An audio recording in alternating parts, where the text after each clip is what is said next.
Hello, friends. This is a very important topic, diet and its connection with the heart and diabetes. Since ages, every medico has to answer so many questions to their patients and their families on this particular subject. And most importantly, when I decided to take up the issue in my lecture and to prepare a YouTube lecture for my friends and colleagues, I kept in mind that we must first get rid of certain dogmas and false teachings which have been seriously embedded in our psyche. There are so many lies which were told to us over the years, which we actually believed as being real without having any evidence in favor of them.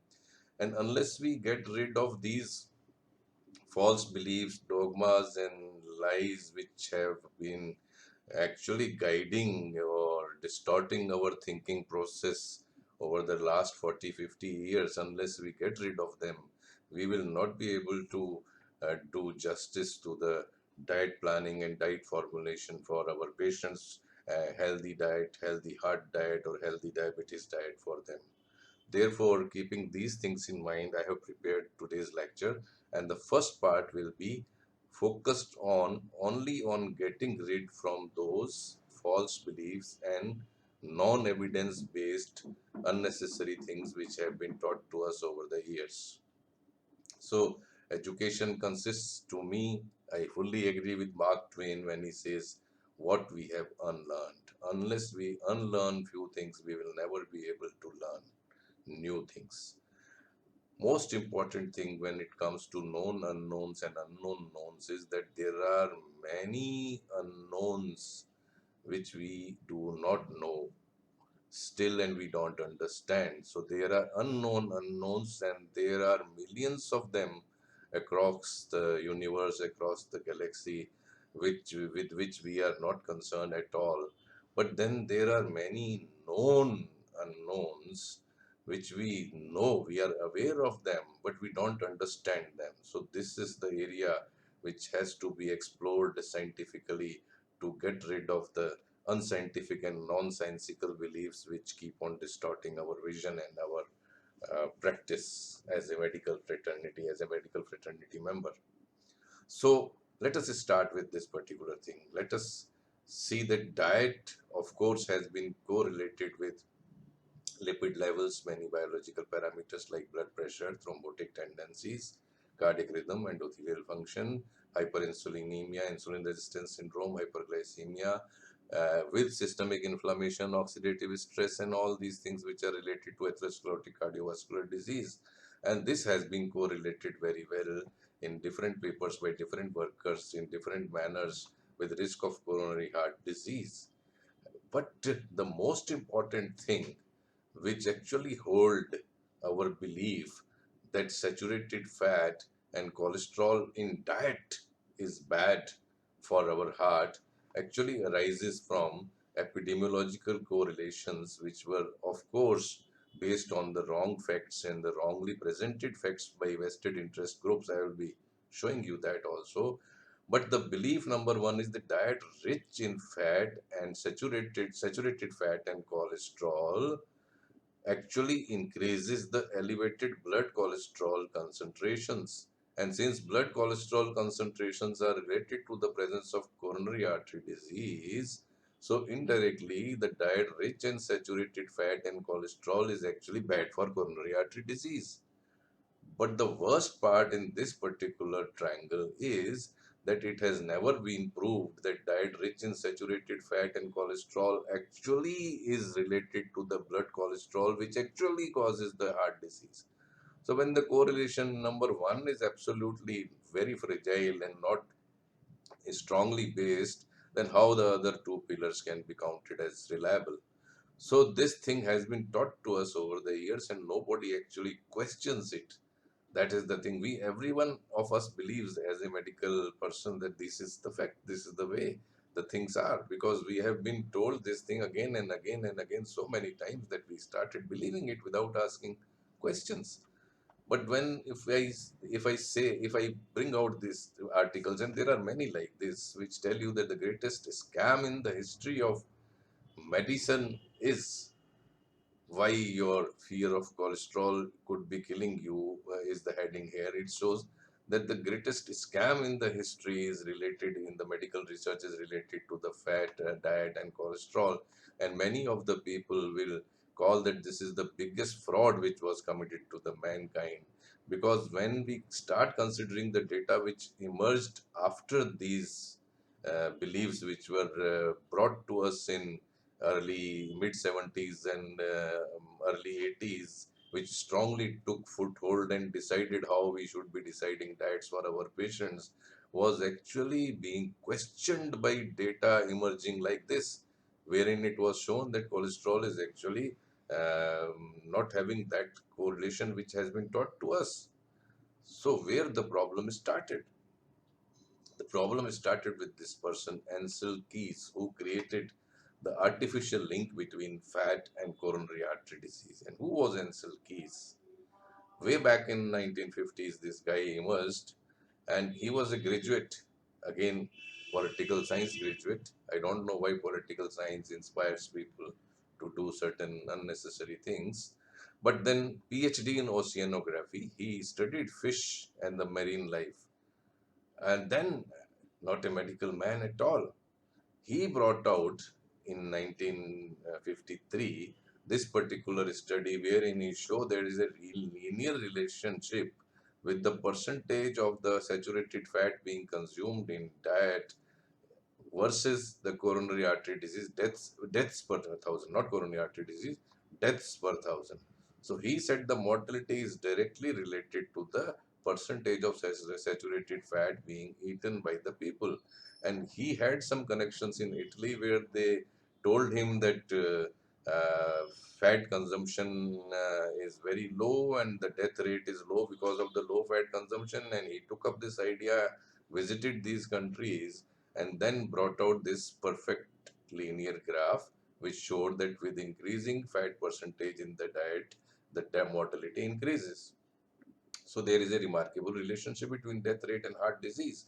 The proportion of the fat calories in the national diet, and the entire diet counted in terms of the national consumption of saturated fat versus death certificates was again very flawed idea.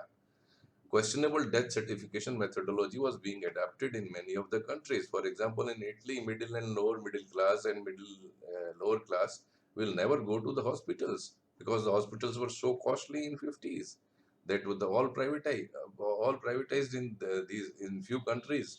So it was very difficult to see that actual population death certificates are being studied or only selective group is being studied. Anyway, but this paper was published, and he selected data from a country which to create the linear relationship. Now this is the language which should uh, warn you of something sinister coming up. Created the linear relationship, data were actually available for 22 countries which he never told. And when these 22 countries were the data were available, of course, then the articles came out. Since no information is given by Keyes on how and why the six countries were selected by him, the association of dietary fat with the heart disease should be calculated and should be analyzed in other countries also wherever the data is available for. And these were the 22 countries for which the data was collected by Ansel Keys also.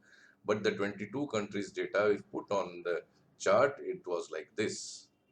Absolutely no linear correlation was being found. But then if you draw a line and select out all those countries who were falling on that particular line, that gives you an impression that probably only these countries were studied and all these countries were ignored. So country number 1, 7, 22, country number 8 here, 14 here, clearly falling much far away. And this you can see the 30% fat consumption, 40% fat consumption, mainly England, Wales, even country number 6, 19, 17, 15, 9, all these are falling far away from the linear chart, linear graph which was shown by Ansel Keys. a big fraud he committed to the mankind. He selected the countries carefully and ignored actually the chart, the entire chart, and everything fallen on the other side. This was the he has been labeled as the cholesterol con man in the history of medicine. So, but the issue is that he got this idea of cholesterol, heart disease, and blood cholesterol, which was being measured in those days. The total cholesterol test was newly founded test in those days. uh, he found the idea appealing in with cholesterol with heart disease, and he actually hijacked the idea from this person, John Goffman. Now, John Goffman, who was awarded lipidology award, and ultimately in the radiology, he worked in radiation. He also worked and won awards there. He went to radiations because of Ansel Keys. There is a long history behind, because this man tried to oppose Keys, and Keys was very harsh, very ambitious, very aggressive, very resourceful person. I will be showing you all that.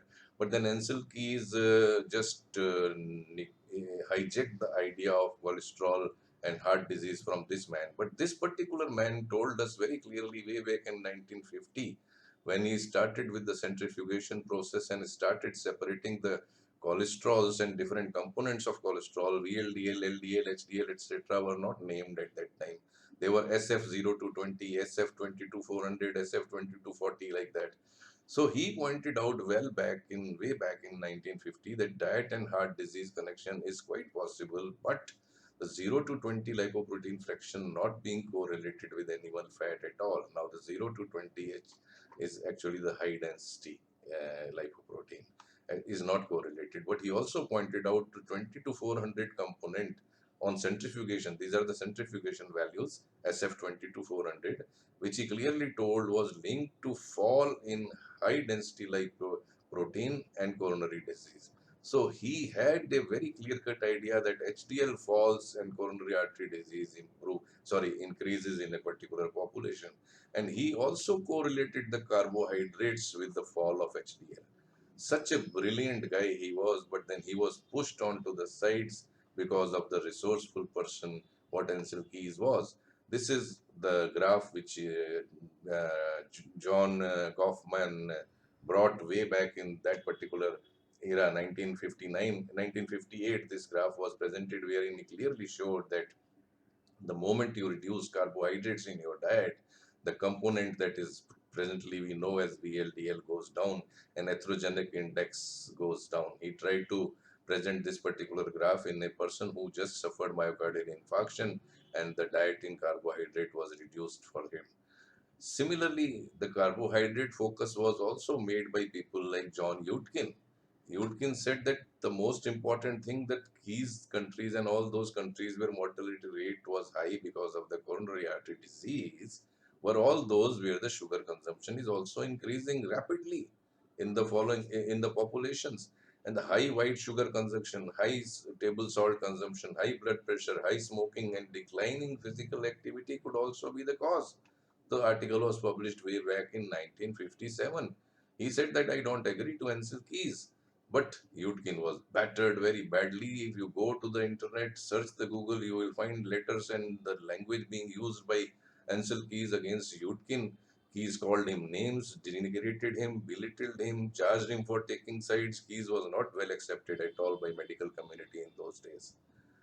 1960-65, his theory was not accepted at all, but few things then rapidly changed after that. Now, Procter Gamble had a very clear-cut impression, influence on the American Heart Association, because they were the regular donors of American Heart Association. They were the makers of cottonseed oil, and they wanted to promote in day-to-day cooking this cottonseed oil, which nobody was accepting. The seed oil industry support was also there. Bayer was having their soya bean oil in those days. But then this person, Paul Dudley White, who is well known to all medical fraternity of my age group at least, who have read the books in which he was considered as the founder editor of those volumes, like the the textbook, and all those things were actually Paul Dudley White was celebrated cardiologist of Americas. So got convinced with the idea. In those particular days, in early 60s, Eisenhower, the president of America, got a myocardial infarction. Dudley White was flown to see him. He was Eisenhower was living, visiting his mother in those days. And then the next day, press conference was brought, and Dudley White came out with all the details of how saturated fats and fats are bad for heart and why the heart disease is increasing and so on. So Ansel Keys' article and the link, which was fraud, which was linearly created by vested interest groups to help the vested interest group, was now talk of the nation because of the Eisenhower's myocardial infarction. Keys became then, because of the Dudley White, Keys became consultant for WHO, American Heart Association, UN Food and Agriculture Organization, Procter and Gamble cotton seed oil, and American Heart Association donations started flourishing now. So you can clearly see this particular campaign we started way back in 1913 for the promotion of the seed oil industry, the cotton seed oil, the Crisco brand by Procter Gamble, which miserably failed over the years, not now started taking shape. In 1911, it was introduced. American Heart Association received the money, and American Heart Association suddenly became important with Dudley White's address to the nation after Eisenhower's myocardial infarction, and then advised the public to eat less saturated fats, switch to vegetable oils, healthy heart, this and that. And heart disease is now the number two killer in USA. What it will take people to wake up, this particular advertisement shows. This is how the story of seed oils started and saturated fat was pushed into the backyard. There was no scientific evidence, there were no published articles stating that particular thing. Now, this thing was happening. When this thing was happening, a committee was formed, the McGovern Committee, who was supposed to give their recommendations for the United States normal citizens, that what they should be eating. So McGovern Committee was absolutely not able to bring out any recommendations till the day when they were about to be dissolved again, because the term was ending, the funds were ending. They were supposed to come out with some statement, and in 1977 they just in a hurry overnight, because 1 week before no one was ready to accept those recommendations, within 1 week something happened, and suddenly they endorsed all the lines which were taken by Dudley White and Ansel Keys, which were suggested by Ansel Keys, because McGovern was appointed as the committee head by Ansel Keys himself.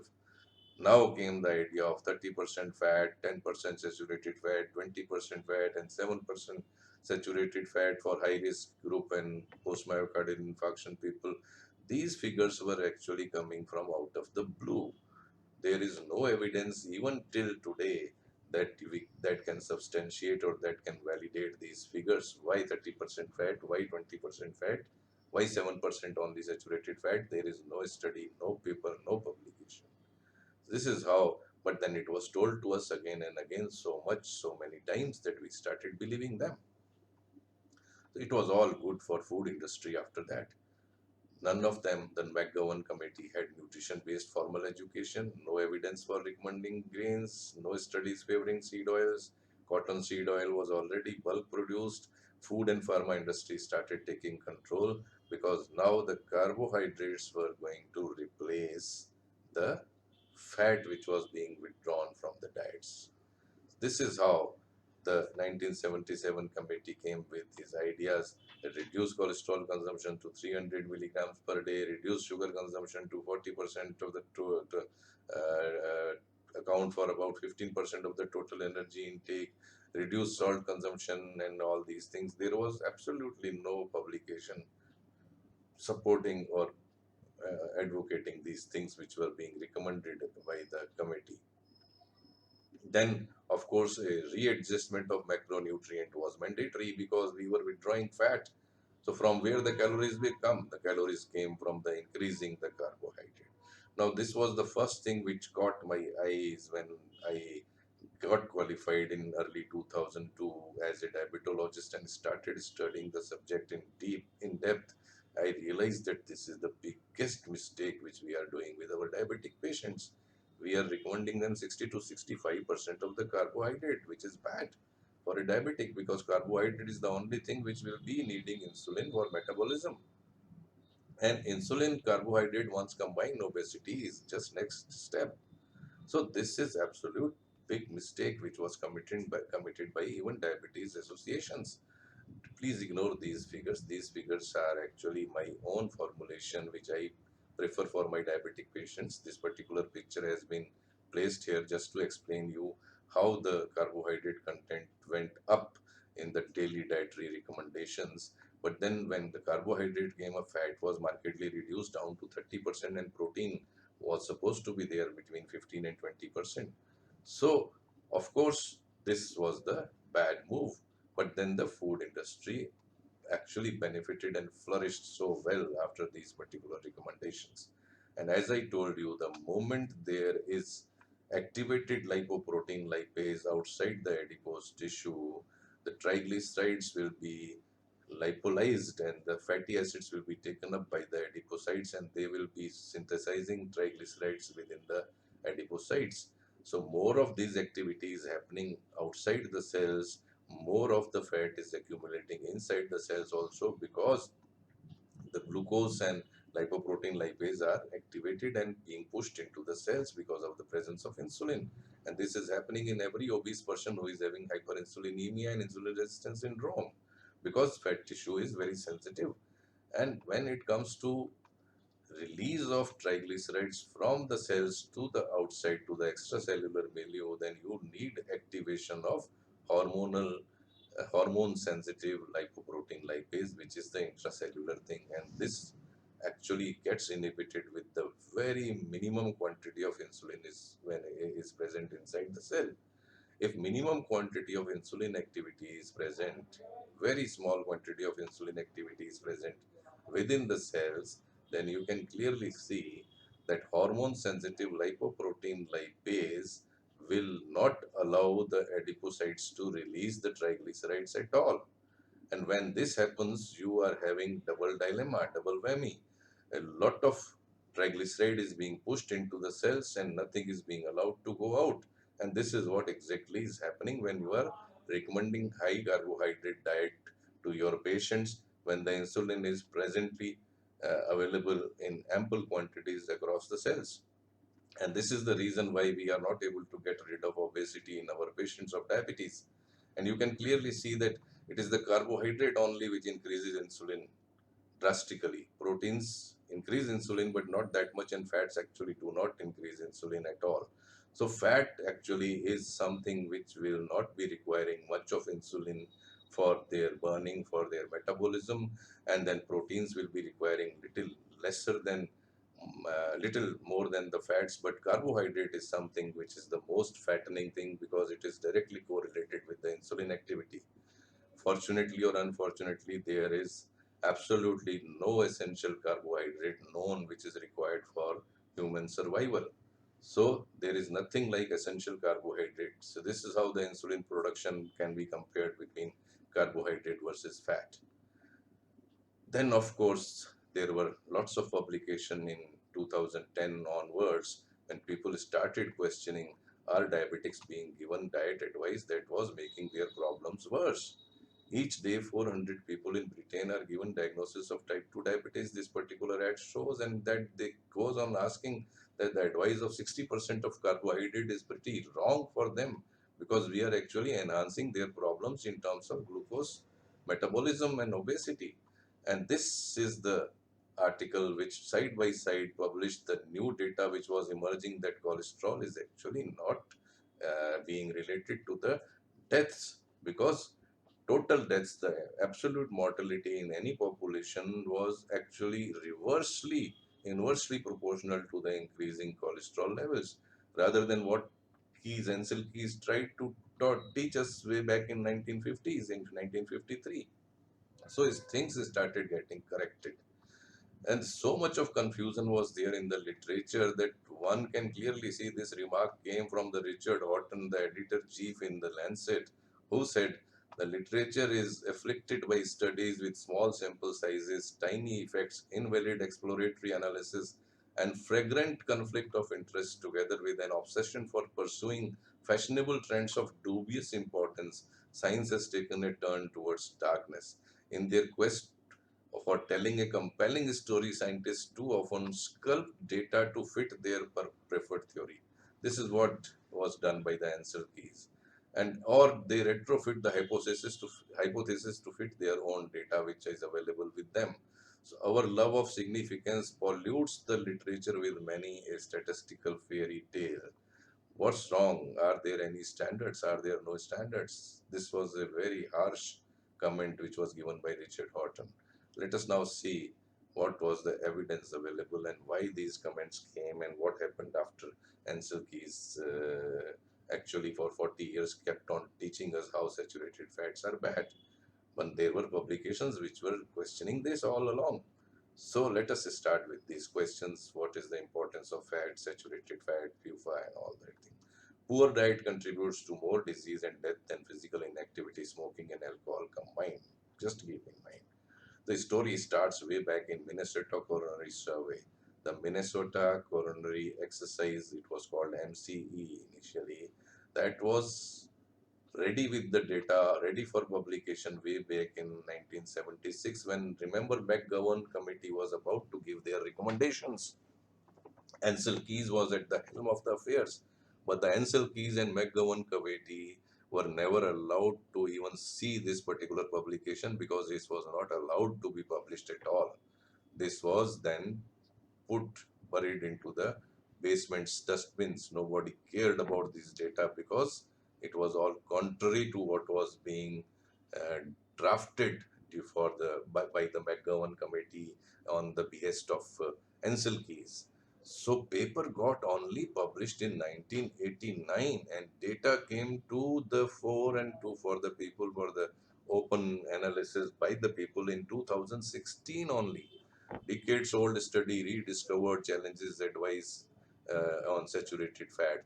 Actually, you can clearly see how the data were played, the data were fudged by the people who were having vested interest in the promotion of carbohydrates. And this particular graph clearly shows by how replacing linoleic acid, that is PUFA, for saturated fat in this particular study was found to be increasing the mortality rates, and control group was taking all the saturated fats.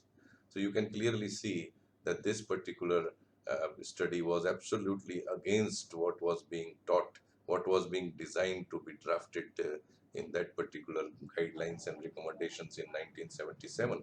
So intervention group had significant reduction in serum cholesterol compared with control meals. Despite the reduction in serum cholesterol being shown in this particular paper, they found that the mortality was increasing. So, dietary fat and coronary heart disease. The summary of evidence was in an article way back in 2009, even before the 2016 data came with Minnesota coronary experiment came out, that intake of total food was not significantly associated with coronary disease. Intake of saturated fat was not significantly associated with coronary events or mortality, and the fatal heart disease was not reduced by the low fat diets or by replacing saturated animal fats with the polyunsaturated fats. So, this was the summary which came out from this particular article way back in 2009. But these articles were not being given enough weightage by the peer review committees of the different journals, and they were not talk of the town or talk of the medical fraternity at all. So you can clearly see that there are many papers like this one which shows that these things were taught to us wrongly without any base of evidence available, without an iota of evidence favoring them.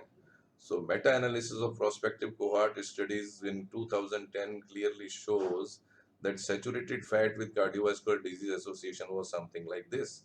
Hardly any association, and you can clearly see that there are so many papers being referred to on the site. And this was absolutely an eye opener for many of the people who were already questioning that something is wrong there with the Ansel Keys theory.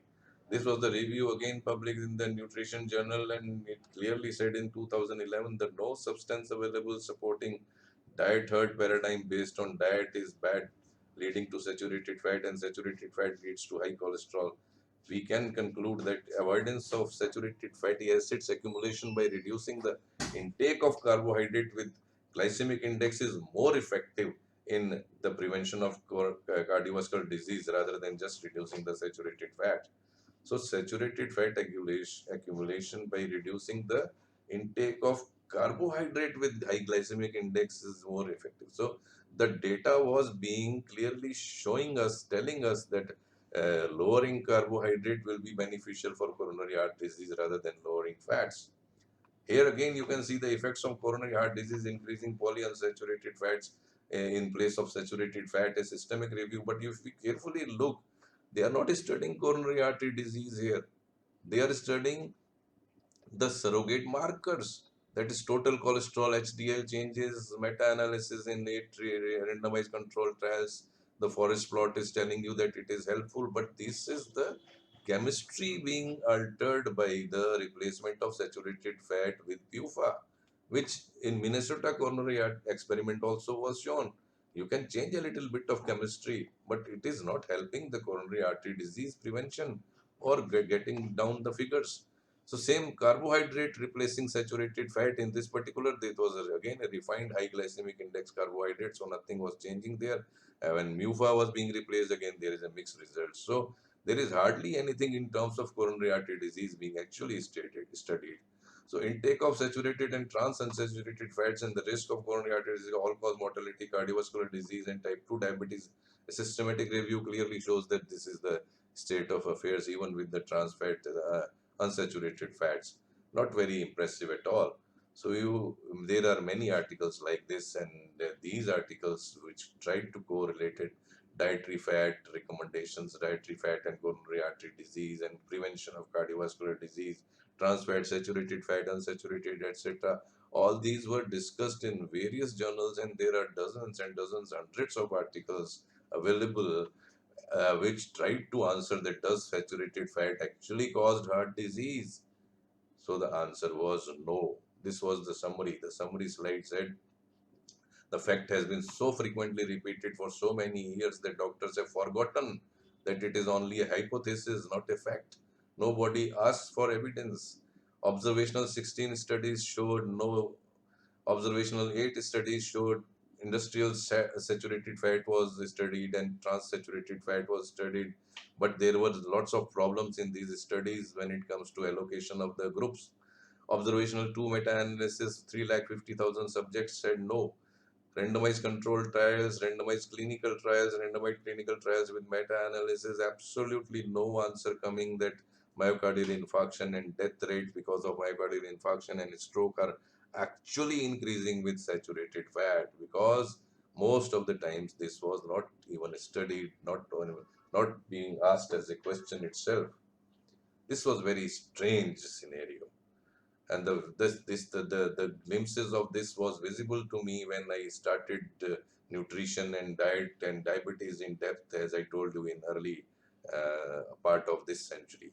So saturated fat increases total cholesterol, okay, but what is the problem? The cholesterol has never been shown to be associated. The cholesterol, because of the diet, is only 10% influenced.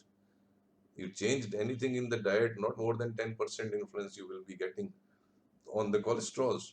So this mechanism may provide a role of high serum cholesterol, atherosclerosis, but whether it is dietary contribution, never proven. So oxidation hypothesis of atherogenesis rather clearly tells any person who has enough brain, which every medico has, that more unsaturated fatty acids are there, more are the chances of oxidation. If there is everything saturated, what will be oxidized? Nothing will be oxidized. Saturated fat is absolutely non-oxidizable. Put desi ghee in oxygen for months and years, nothing will go wrong. Put polyunsaturated fatty acid open to oxygen, it will just it will rot in just 2 3 years. Sorry, 2 3 days.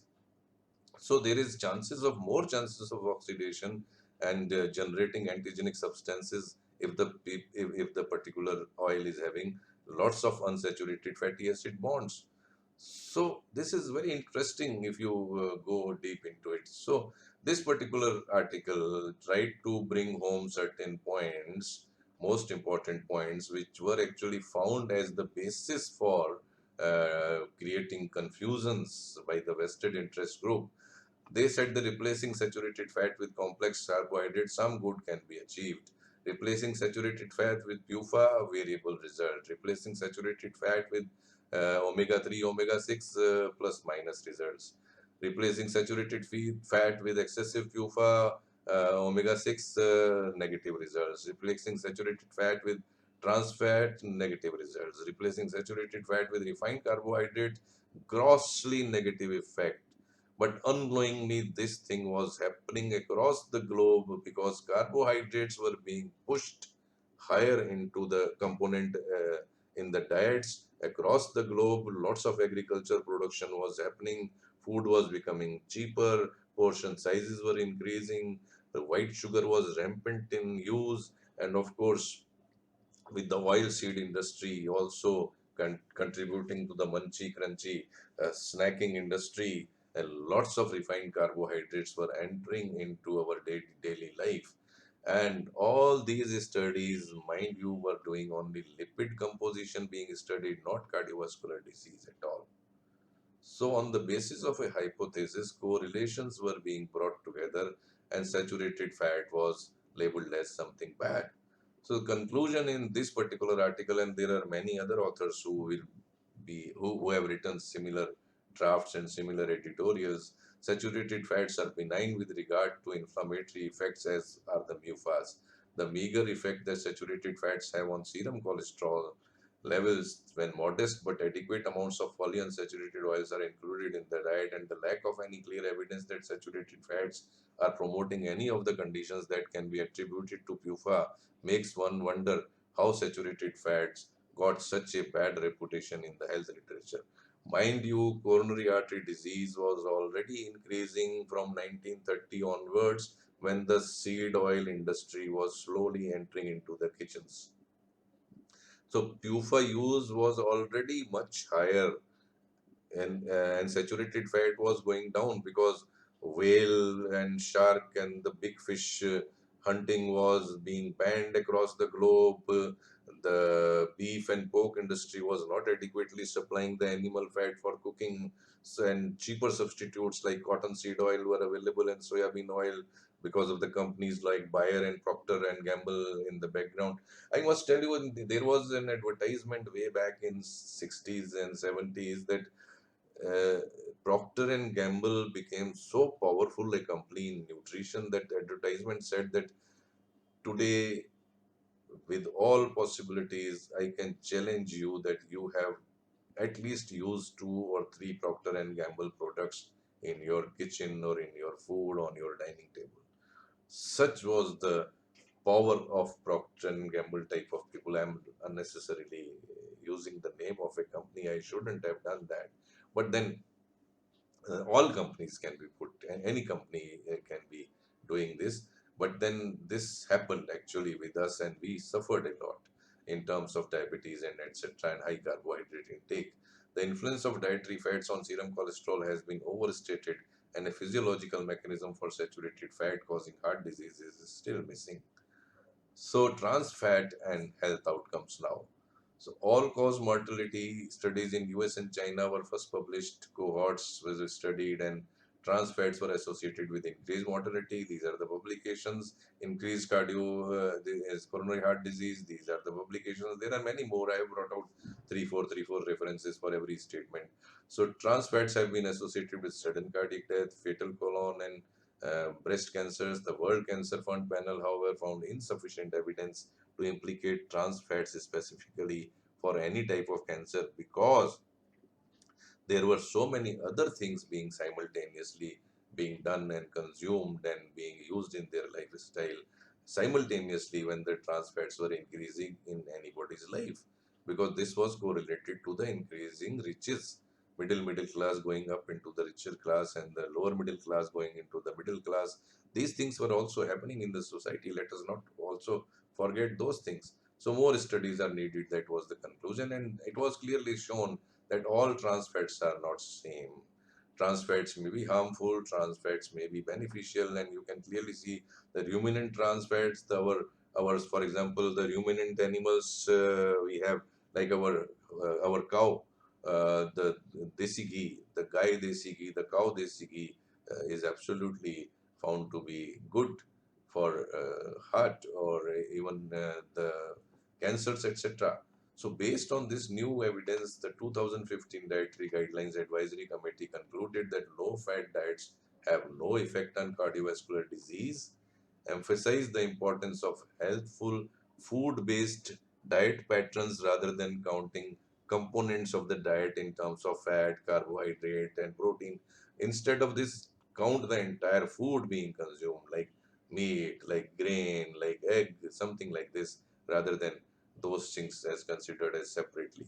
So the history of total fat dietary guidelines, which started with the fraud committed by Ansel Keys, the wrong recommendations, unscientific, non-scientific, non-evidence-based recommendations coming out from authorities across the Western world, which was being followed blindly by rest of the world, has clearly now evolved from the bad, wrong concept of saturated fat is bad, and gradually coming up that total fat replacing, if carbohydrate at all, at least the entire full grain carbohydrate should be used.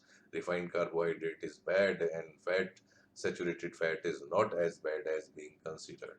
So it all started with 1960 American Heart Association recommended polyunsaturated fat because of, I told you, the big $17 billion check which was received by them 1970. The Sydney diet heart study was also on the lines of Minnesota, and this was also buried. It was not allowed to be published. The Minnesota coronary experiment was also came out in 19 mid seven before 1977, but then they were not allowed to be published at all. They were hidden from us.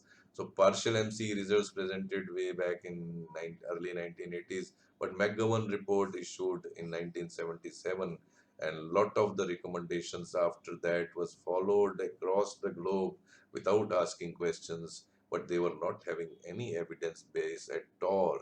Partial MC results were published in 89, as I told you, and in 2016 only we came across all those data which would never have allowed the McGovern committee to bring out their recommendation in 1977 if they were published in 1976. Absolutely, this was absolutely avoidable, preventable, but then vested interest group didn't allow these two interesting and big studies which were actually funded to bring home certain answers for certain specific questions, but the answers were not suiting to the draft, were not in parallel with the draft which was prepared by McGowan committee. Already the draft was prepared way back in 1960, as I told you, when Dudley Hart gave a press briefing after Eisenhower's myocardial infarction. Anyways, so with this historical background, let us now try to see what happened to the cholesterol. The cholesterol theory miserably failed, and lots of funds were wasted when they found that for 7.54 years, cholestyramine treatment versus placebo was not reducing. So you are directly reducing the coronary so cholesterol concentrations, but you are not getting any gains in terms of coronary artery disease. So no need for cholesterol restriction started way back in 1937. Columbia University biochemist David Rittenberg and Rudolph showed that dietary cholesterol had little or no influence on blood cholesterol. Western Electric study 9,000 patients relation kept buried from 1973 for 16 years had no relation. The LDL and coronary heart disease have no relation. Prospectively, this was studied in this particular study, but the data were kept buried. Prospective cohort in USA in 5 cities 1980 ignored completely. It was published, but nobody bothered to even analyze the results. Cholesterol in food has no effect on cholesterol in blood, and we have known that all along. Professor Ansel Keys also added in American Heart Association board member and when he was at the about to be retired, of course, Sadbuddhi came late. But then cholesterol rich foods like eggs, organ meats, meat, fat, butter, seafood supply critical nutrients also. Let us not forget, like vitamin A, D, E, and K, arachidonic acids, and choline, etc. And these will be missed if we restrict strongly these elements in our food. So there were now publications coming that mortality versus cholesterol levels, the inverse line being shown all cause death and cholesterol in 192 countries study in females also and in males also. So there was hardly anything left except uh, except that total negation of the theory that cholesterol in diet is actually responsible for coronary artery disease. But then, again, here the pharmaceutical industry played big games. The ATP panel 3 came back. Remember the name of Scott Grundy. Scott Grundy was the person who, despite having an article in his hand, a publication data in his hand, which clearly showed that not much is being done by cholesterol. His statement, like that of Paul Dudley White and Ansel Keys, was again contrary to the statistics which he already had with him. He hid that statement. He brought an statement intentionally telling that cholesterol is bad and reduction of cholesterol with drugs like statins will be helpful to our patients. So try to search what Scott Grundy did for statin makers and statin industry. The conflict of interest statement was not compulsory in those days, but you will be finding good links if you try to search what Scott Grundy had relations with the industry. So deception and deceit is started here onwards. Gross disconnect between results and recommendations can be actually validated if you search the web yourself. So when it comes to stating the benefits of, for example, statin versus placebo, you can clearly say the point 00, point 02, point 04. This is how the graph was the graph was divided, like to just to show the lines are separating. So no sensible person can avoid the conclusion that the NCEP, that is National Cholesterol Education Panel, is an expensive fraud perpetuated by avaricious business enterprises and dishonest scientists. This was statement from very harsh statement from George Mann, who was a professor in the Vanderbilt University. So increased dietary cholesterol will increase plasma low density lipoprotein when accompanied by energy restricted diet and weight loss. Conclusion was that weight loss alone can reduce serum cholesterol irrespective of any diets. A comparison of egg consumption with other modifiable coronary risk factors, other lifestyle risk factors, the conclusion well clearly said that for the majority of US adults 25 plus, consuming one egg a day accounts for less than 1% of the coronary artery risk. Even this article was challenged way back in 2009 by lots of nutritionists. So changes in the LDL, HDL, and LDL size as a response to dietary changes provided by egg in various population, dietary calories provided by various populations is absolutely favorable when it comes to consumption of eggs versus diet. So you can clearly see that again here the same fraud was being continued unnecessarily despite not having any evidence in favor of it. 2010 article clearly shows that uh, evidence from where this 300 milligram limit has come. The limit was actually decided after the animal experiments where rabbits were fed with, for example, with the very high cholesterol diets, and atherogenesis was seen in their coronary arteries. But rabbits, by nature's own design, never are going to consume cholesterol because cholesterol is a product of animal kingdom. It is absolutely not available in vegetable kingdom at all. So in vegetable kingdom, the diet is supposed to be rabbit diet is not supposed to be coming from animal kingdom. And why are you feeding something which is having influence from the animal kingdom, which they will naturally never consume? So this is how they try to generate the evidence just to show their ideas and their hypothesis going correct. Studies did not take into account weather risk factors. These were based on the animal studies. Studies provided excessive amounts of dietary changes. Very high data were given actually. You can clearly see that 1000 milligram to 20,000 milligram per day were fed in order to produce atherosclerosis. Now, this is absolutely abnormal and ridiculous. Rather, one can feel anguished. What is happening? So cholesterol recommendation again for slowly were discarded, and 2015 clearly showed that these things are not required at all. So cholesterol previously the dietary guidelines for American recommend that cholesterol intake be limited to no more than 300 milligram. Will not bring forward this recommendation because available evidence shows no appreciable relationship between consumption of dietary cholesterol and serum cholesterol.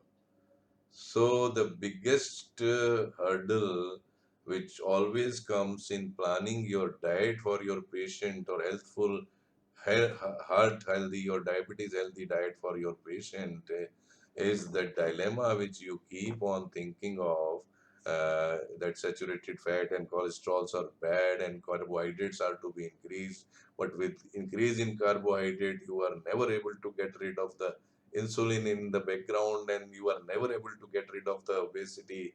And these whammies are actually now should be pushed into the background by every right thinking medico, because dietary saturated fats are also obtained from very different sources like cheese, grain based desserts, red meat, processed unprocessed red meat, butter, vegetable oils, ghee, etc. And all these fats will be having different accompaniments, different set of oxidants and antioxidants and ages and non-ages with them. So influence to the human health will be different with the different type of saturated fat.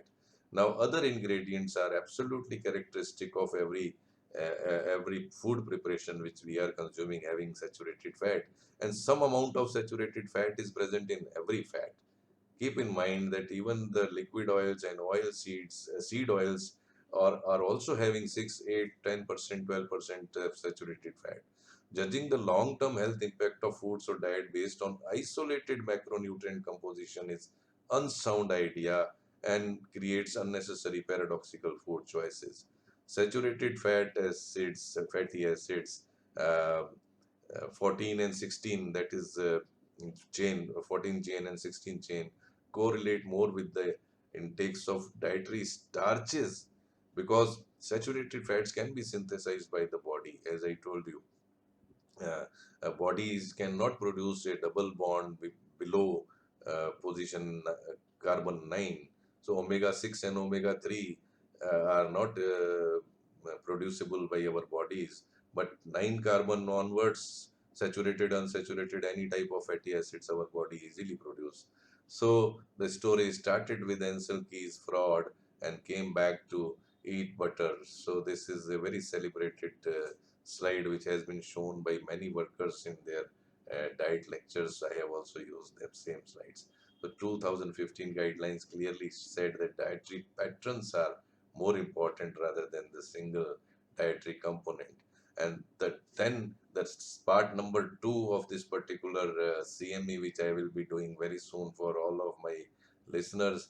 Will be having something like this when I will be talking more of the dietary patterns and how healthful diet can be created and formulated for your patients of cardiac disease and diabetes along the lines of what is their staple food, rather than counting carbohydrates, proteins, and all those things. How to do that, how to design that, because the idea comes from study like this one, the Predimed study. You can see that they assess the efficacy of two Mediterranean diets, two different types of Mediterranean diets, and the control was comparison was the low fat diet in the prevention of primary cardiovascular disease. 7,500 patients aged 55 to 80 years, 57% were the females, no cardiovascular disease at the baseline, type 2 diabetes or more than three major cardiovascular risk factors were present. This high risk population was randomized to three groups: 1 is to 1 is to 1, Mediterranean diet number 1, with extra virgin oil being given 4 tablespoons per day. Extra virgin oil is an important component of Mediterranean diet. So Mediterranean diet number 2 was where nuts were used, 30 grams mixed nuts per day. So 2,500 patients. Low fat diet, 2,500 patients again. So primary endpoint was composite of myocardial infarction, stroke, and cardiovascular mortality. Secondary endpoints were stroke, MI, CV mortality, and all-cause mortality. Trial stopped after median 4.8 years due to benefits seen with the Mediterranean diets. So adding 4 tablespoonful of the olive oil or adding 30 grams of nut every day was creating benefits without even causing any weight loss. So cardiovascular factors were improving just by addition. So I will be tackling many such things in part 2 of this particular lecture. So don't miss that part also. And also something like this, the Richard Feynman's article. Richard Feynman is something you must listen on YouTube. You must hear his webinars. Richard D. Feynman is the person. Try to listen to him. And then at least after when I give you the part 2 of my lecture, you must listen to this particular person. The inability of current recommendations to control the epidemic of diabetes, failure of preventing prevailing low-fat diets to improve obesity, cardiovascular risk, and general health, persistent reports of some serious side effects with commonly prescribed diabetic medications, in combination with the continued success of low carbohydrate diets in treatment of diabetes and metabolic syndrome without significant side effects, point to the need for reappraisal of dietary guidelines. The benefits of carbohydrate restriction in diabetes are immediate and well established. So these two slides, the Predimed and this slide, clearly forms the basis of my part 2 of the lecture, which will be following soon. So 2015 guidelines have clearly thrown into the dustbin the high fat consumption is bad for coronary artery disease, high saturated fat is bad for coronary artery disease, high cholesterol intake is bad for coronary artery disease. All these things should be relegated to the background, and let us now, after unlearning this much, should be prepared for some new learning with what is optimal cardioprotective diet. Emphasize specific foods, not individual nutrition. Health effects of food represent the interaction of multiple factors. Don't forget this.